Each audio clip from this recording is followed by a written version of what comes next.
Hello, good day, everyone. Irini Hara, I'm streaming again from Oslo for our podcast Autism on 360 Degrees. This will be a kind of reflection I'm bringing to you in a new episode about autism, the body, the health, or physiological, biological health, and the environment, and what are the connections between them.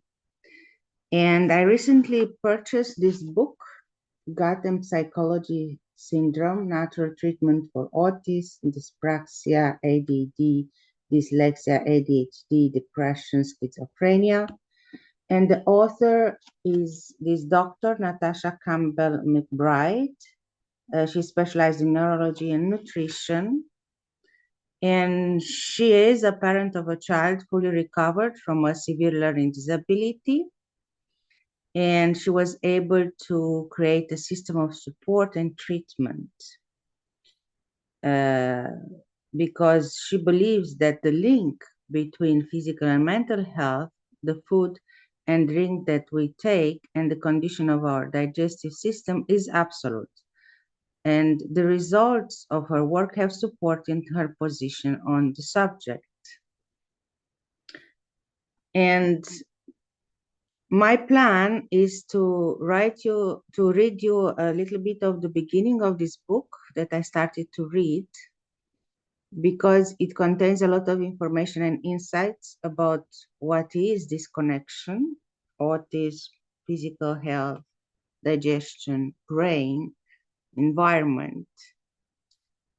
But before I go into this, and then I will further comment on this also from my own experience and from discussions I had with other parents or specialists I'm meeting while interviewing them also for this podcast, I want to explain a little bit, as a mother of a kid with a highly functional type of autism, how I see what is happening around autism and the knowledge we have about it, and why it's important to have a holistic and open-minded perspective and also approach.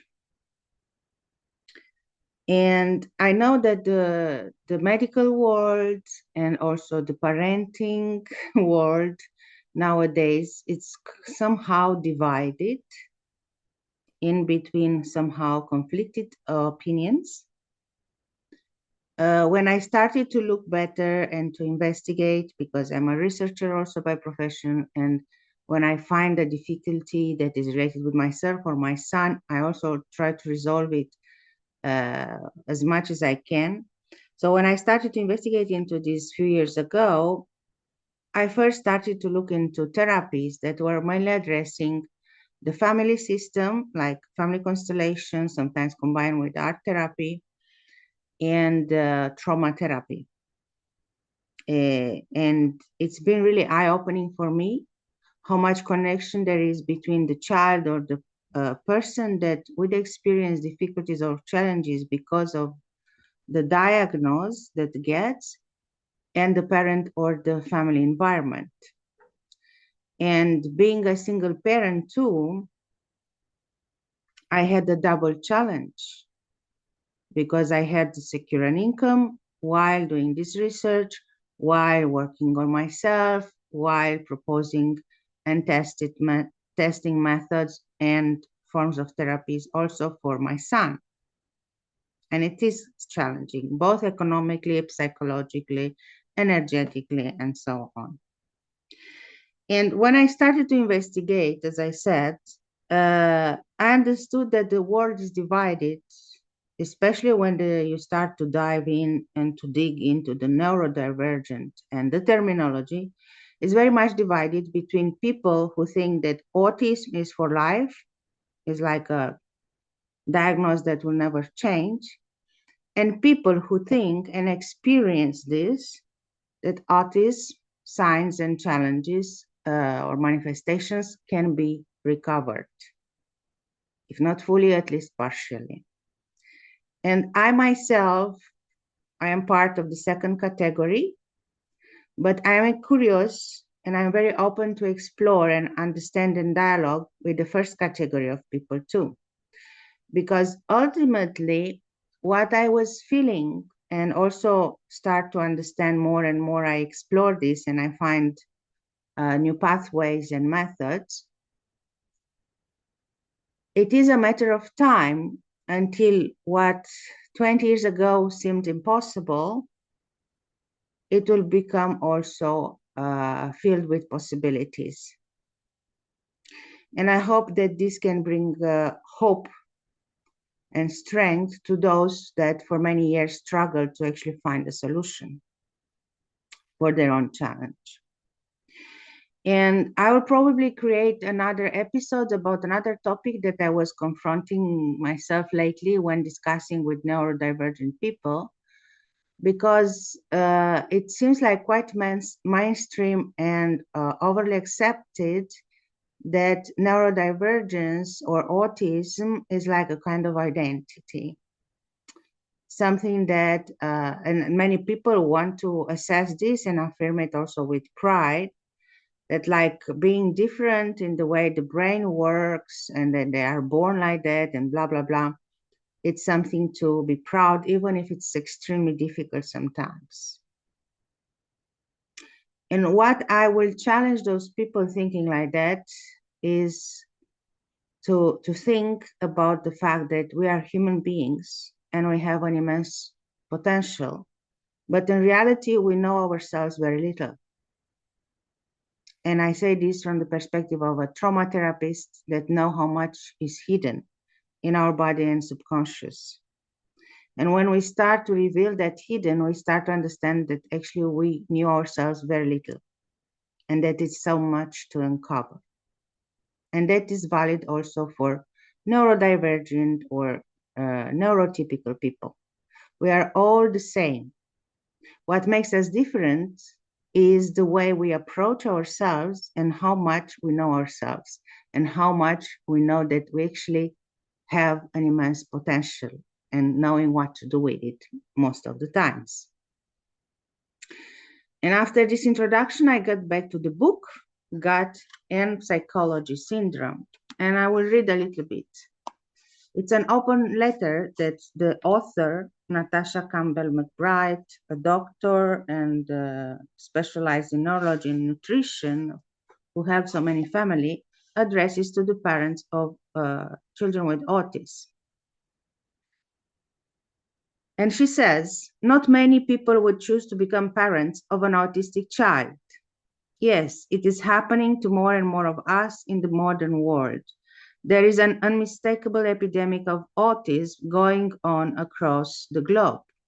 If this can possibly be of any comfort for a parent, then I would say that you are certainly not alone.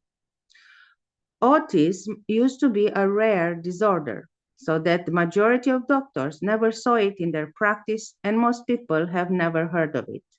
Keep in mind that the book, this is an updated edition from 2010, but the first edition I think was 2008. So in terms of time, 2004 actually.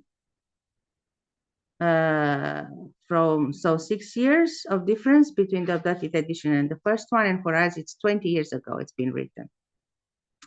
About 20 years ago, which will mean 40 years ago nowadays, in Western countries, the incidence of autism used to be on average one child in 10,000. Now, according to the UK Department of Health, 1 in 150 children in Great Britain are diagnosed with autism. And according to the USA Centers for Disease Control, around 1 out of 150 American children are diagnosed with autistic spectrum disorders now, and the numbers are growing every day. So what is happening? Why do we have such a dramatic increase in the numbers of children falling prey to this disorder, deemed incurable by orthodox medicine? Is the reason for this epidemic genetic? We don't know. However, what we do know is that genetic disorders do not show such a sudden increase in incidence. Genetics just don't work that way. This kind of increase in new diagnosis of autism cannot be explained by genetics. On the contrary, it provides a strong argument to support the statement that genetics may not play an important part in the development of autism after all. Well, to this point, I will argue that it might, but not for every person that is diagnosed with the disorder. Is this epidemic due to better diagnosis? That is what some very well-established British medical experts are trying to tell us. So in effect, are they saying that 15, meaning 35 years ago, doctors in the UK were so bad at recognizing and diagnosing autism that they were missing one child in 150? If this is the case, where are all these children today? They will by now be teenagers or even adults with autism, because we know that this disorder does not disappear with age. We clearly do not have 1 in 150 teenagers in the UK with autism. So this argument does not convince. But something else is going on. Something that cannot simply be explained away, and something that cannot be fixed with a pill. And I totally agree with her. Most parents of autistic children can clearly recall that traumatic moment when the diagnosis of autism was announced to them by a doctor, followed by a statement, "There is nothing that can be done." Well, being a doctor myself, I have to say that your doctor is wrong. There is a lot that can be done. I would even go further, depending on your commitment and certain circumstances. You have a good chance of bringing your child as close as possible to normality or to neurotypicality. Hundreds of autistic children across the globe, appropriately treated and educated, become almost indistinguishable from their typically developing peers. The sooner the treatment starts, the better the results, because the younger the child is, the less damage there is to undo, and also because they have less catching up to do in their development with normal children of their age. Thankfully, the medical professionals, though often unhelpful as far as treatment is concerned, are much better nowadays at diagnosing autism. The majority of children get diagnosed by the age of 3, which was not the case many years ago. Receiving the diagnosis so early gives the parents a chance to start acting early, which gives the child a better chance to recovery. In the Western world, there is a general tendency to delegate responsibility for our health to the medical profession. If you are ill, you go to the doctor. When it comes to autism, after establishing the diagnosis, official medicine has virtually nothing to offer to the child. It is a big shock for parents to suddenly find themselves facing this kind of monster on their own. Most of the parents I have met are intelligent and often well-educated people. The first thing they do is to learn as much as possible, as I also did. Today, there is a whole world of information available on the subject of autism, including solid scientific research. Looking at the amount of research done in other areas of medicine in the last 15 years, it is often less than what has been achieved in the field of autism. I believe the reason is that research in autism is almost entirely driven by the most motivated people on earth, the parents of autistic children. Among them are doctors, biochemists, biologists, and simply intelligent people looking for solutions to their child's problem. And there is a network of parent organizations across the world keen to share information and help each other.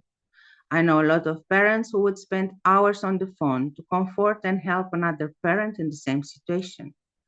Treating autism is not an easy task. It takes years of continuous effort and commitment. But being a parent of a recovered child myself, I can tell you that is one of the most rewarding experiences on earth. In this book, I would like to share with you what I strongly believe to be appropriate treatment for an autistic child.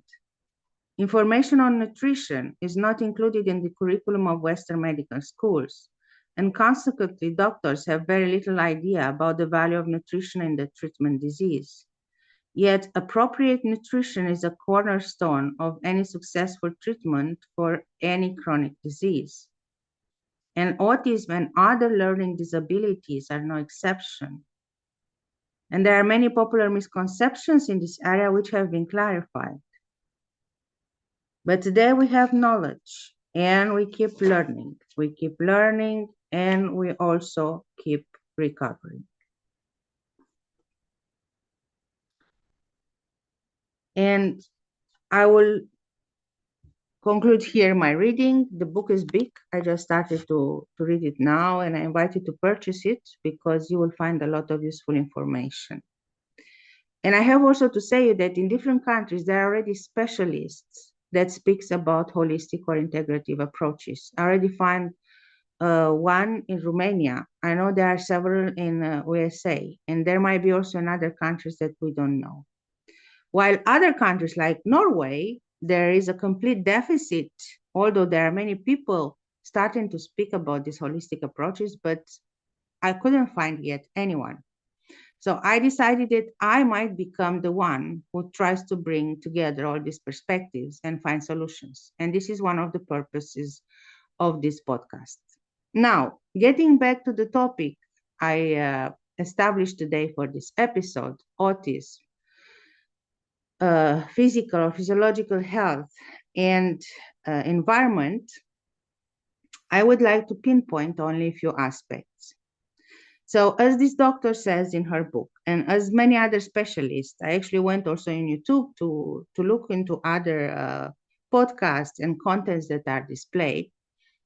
Autism is complex. It's a disorder and it is a spectrum. So each individual that receives a diagnosis or manifests signs that will point out towards autism or autistic traits or ASD or whatever label you want to use. I don't like labels myself, but sometimes we need to use them to define something and to speak about it. So all these are manifestation of imbalance. And we are used to think about the body as a functioning mechanism, quite complex, where we have the systems related in between the circulatory, the respiratory, the bones and skeleton and tissues and so on, the digestive system, the nervous system, and so on. And what I often hear lately more and more, and that's why I decided actually to buy books about it and to research and to find specialists to have dialogue and eventually start a plan or a program for my son, because I feel it's quite late already, but still we have some times until he will be a major. What I often hear is about the gut-brain axis. So the connection, to call it like that, between what we have in our stomach and intestines and what's happening there, all the processes and the metabolism and the digestion and the elimination or defecation and so on, and the brain. Because the brain is very much influenced by all these processes and the enzymes or the hormones that are involved in them. And I'm not a specialist in this area, so I'm not going into detail. I invite you to purchase the book and to read more about it, or even search for research papers, because there are many published. I myself found some about genetics and epigenetics. That is another area that is really worth it to explore, because that one also explains how the environment and especially traumatic events, even from past generations, can affect the development of a healthy system or a healthy body system and brain. But this axis between gut and brain is very important, and it relates very well also with the connection between mind or brain through the nervous system. And I've also read a lot about the nervous system and vagus nerves, because I was interested in the mechanism of trauma and how they manifest into the body. And we have many other specialists in this area too, including one that Stephen Porges that wrote and published about this polyvagal theory that I also invite you to search about. So these are two distinct approaches that brought together make us understand that our body is very complex, but the nervous system and the brain plays a fundamental role in the proper or typical functioning of the whole, including the role that plays in the development of a human being. And independently of the cause that autism can have, and in my opinion, there are multiple causes, and I would include genetics, again, epigenetics. I will include the environment. I will include trauma and shock. Uh, and I will include also imbalances in nutrition, now that we are speaking about gut-brain axis. And we have to be aware that everything that is around us in many aspects nowadays is not anymore as it used to be maybe 200 years ago. All this industrial revolution and development brought a lot of changes to the climate. And we speak a lot about pollution and climate change signs and all over the place. But all these signs, all these changes also had a very big impact on humans. And the fact that we live in this environment that is highly polluted, filled with toxins, filled with pesticides in our aliments, because the agriculture is not so organic. That's why it would be important that we would be able to have more of the organic one, also to protect not only ourselves and our well-being, but the nature itself and the ecosystem. And it's an environment where we have a lot of distractions and ways to cope with difficulties, but it's an environment that disconnects us. And this disconnection is reflected also in all these dysfunctions or traits that autism displays. Because as a whole, if you want to call it a syndrome, be my guest, but you can also call it in a different way, autism is an illustration of many imbalances that we have nowadays in our life and our outer environment that eventually are present inside in the inner environment, and in this case, in the digestive system, the way we process the food inside, the hormonal system, the connection between mind and nervous system. So if we want to be really effective and see a path into recovering from all these disruptions and malfunctions, because fundamentally it is a malfunction, and it expresses very well in the sorts of difficulties in the social system, with education, healthcare, autonomy, and so on.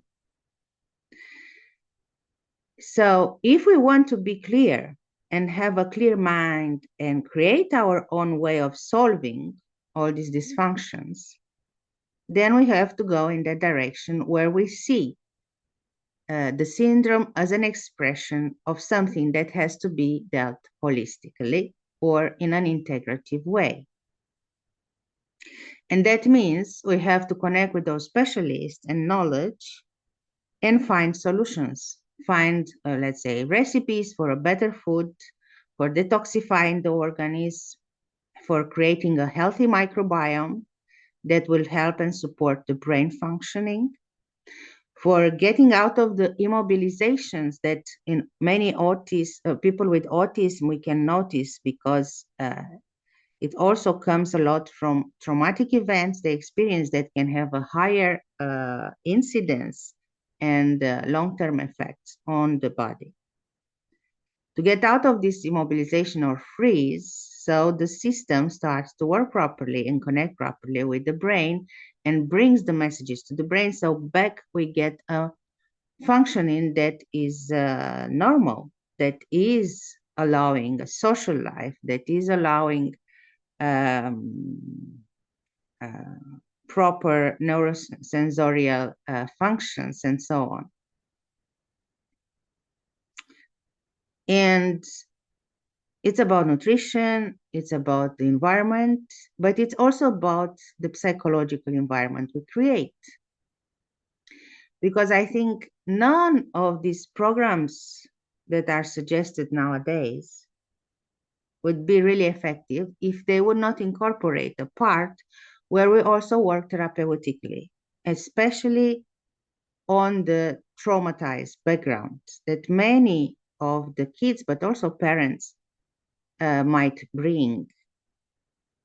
And now I will speak a little bit about this aspect of the relationship between kids and parents and the psychological background, because it's something I noticed with myself, but also in many discussions I had with other parents. It can be extremely overwhelming for parents to get a diagnosis for their child and then to figure it out after what will we do, how do we do.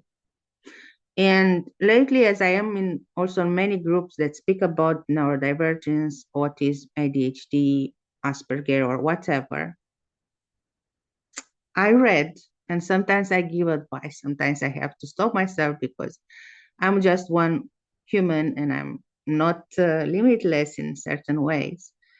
But I see a lot of parents coming for advice or just for someone to listen to their complaints because they are on the brink of a breakdown, psychologically speaking and emotionally. They don't know what to do with their kids. And the system, when they speak about the system that should support them, like education, medical,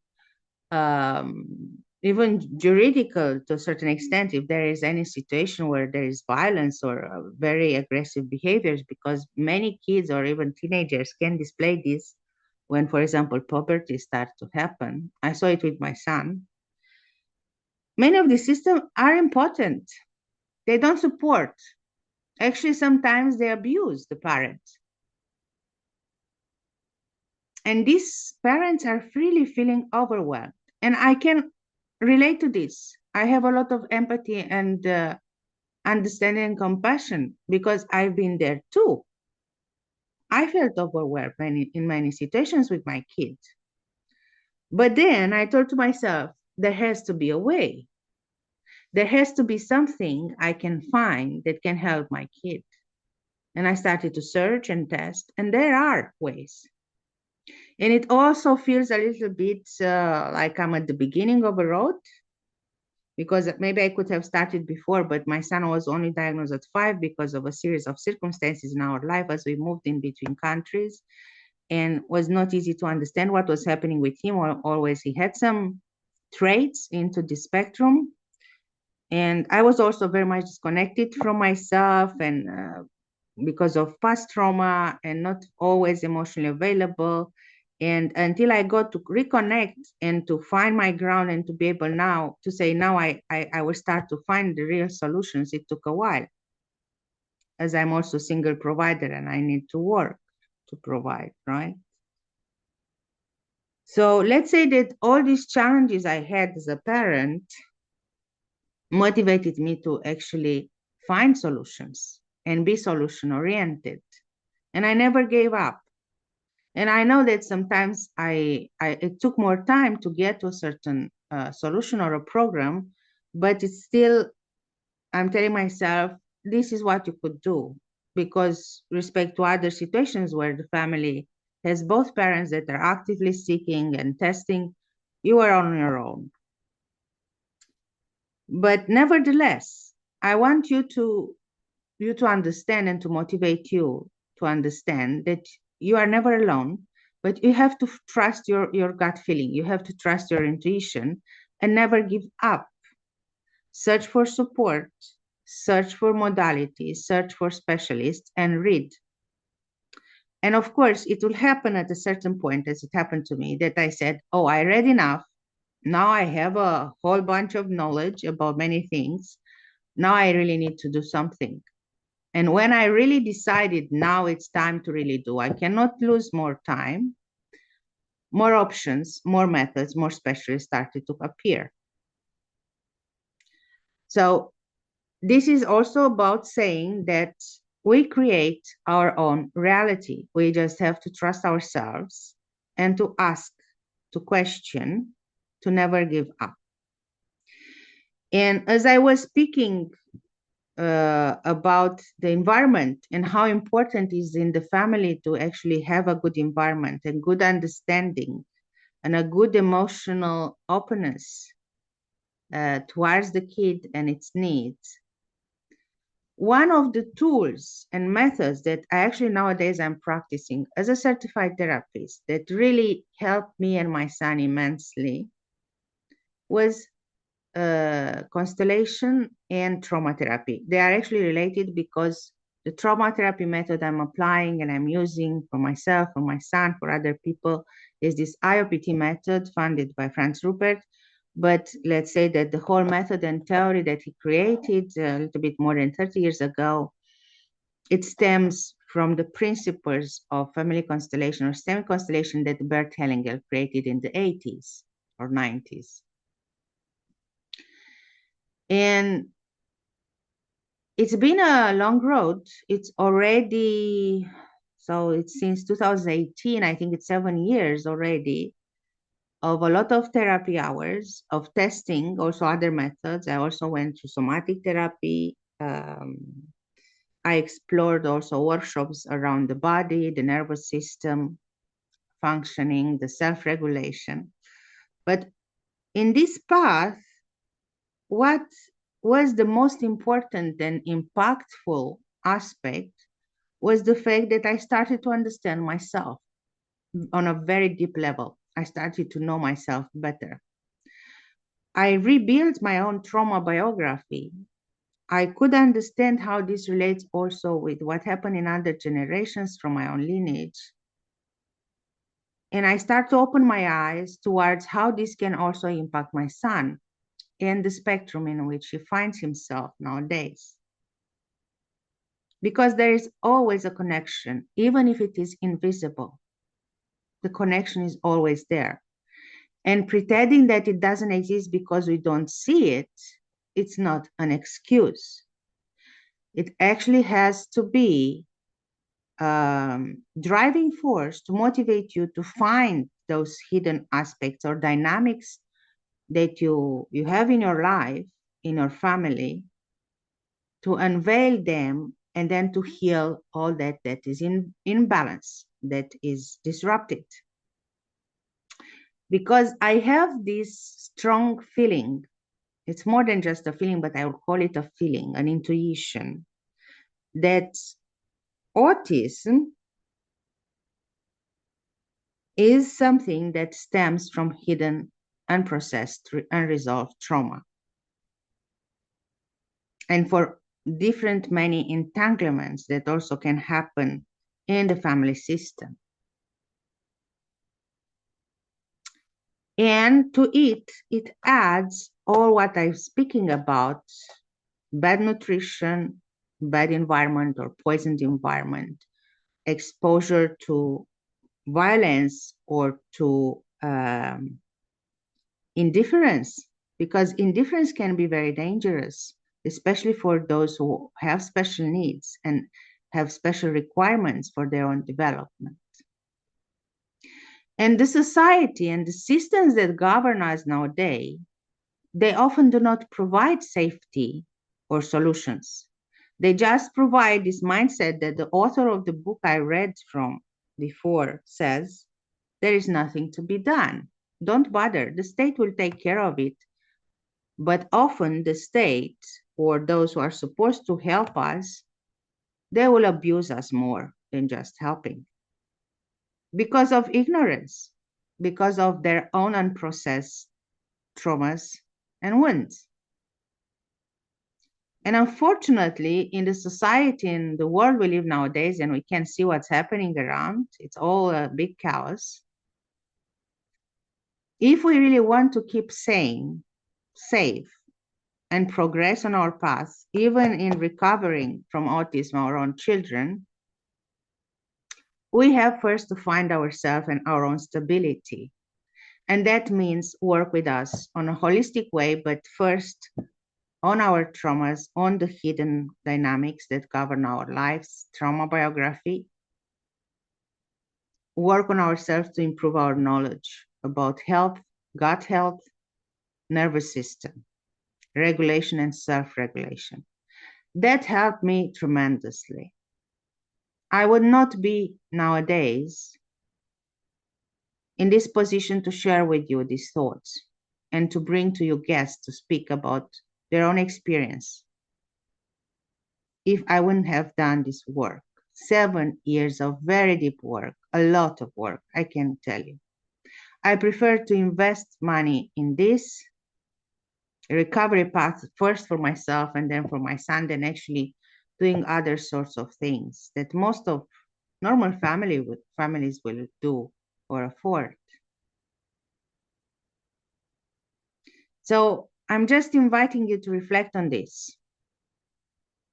Why is it important that we see ourselves from a holistic perspective, and then we take a holistic approach to what needs to be sorted out in our life, but then also for our children, especially if they are considered those children or teens with special needs.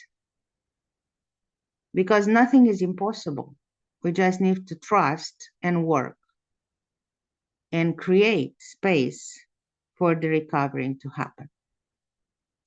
This has been my episode, a self-made episode, and I hope it brings you insights and also encourages you if you are on this journey on autism spectrum.